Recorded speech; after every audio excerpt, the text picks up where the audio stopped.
আজকে আমি বানাবো কাতলা মাছের রেসিপি। কড়াই গরম হয়ে গেছে, ওর মধ্যে আমি তেল দিয়ে দিব।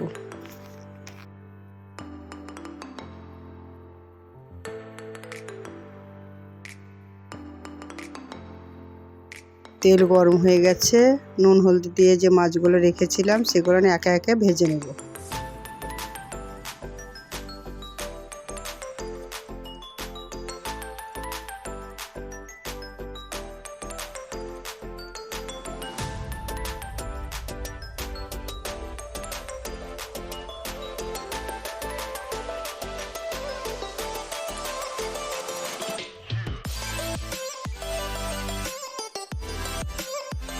মাছ ভাজা হয়ে গেছে, এবার আমি মাছগুলো তুলে নেব।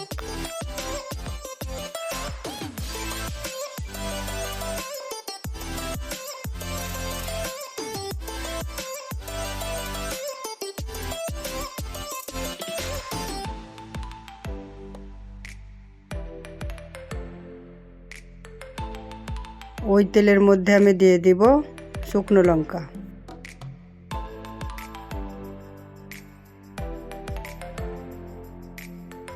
এরপর দিয়ে দিব গোটা জিরে, পেঁয়াজ বাটা, আদা রসুন বাটা।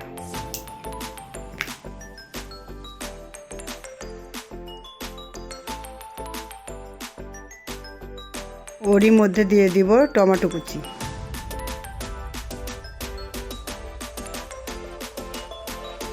এবার আমি এর মধ্যে লবণ দিয়ে দিব।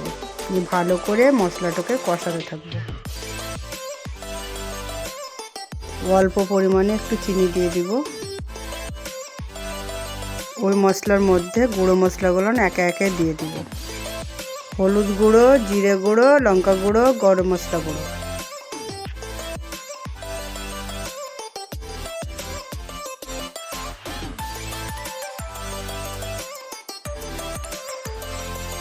মশলাটা ভালো করে কষানো হয়ে গেছে, ওর মধ্যে দিয়ে দিব জল পরিমাণ মতো।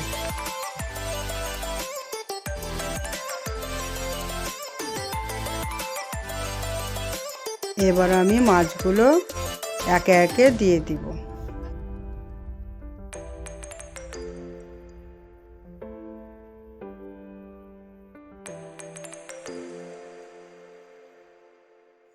মাছগুলোর ওপরে ধনেপাতা কুচি ছড়িয়ে দেব।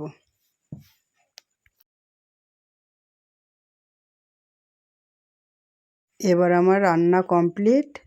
এরকম রেসিপি আপনারা বানিয়ে দেখবেন, অবশ্যই ভালো লাগবে।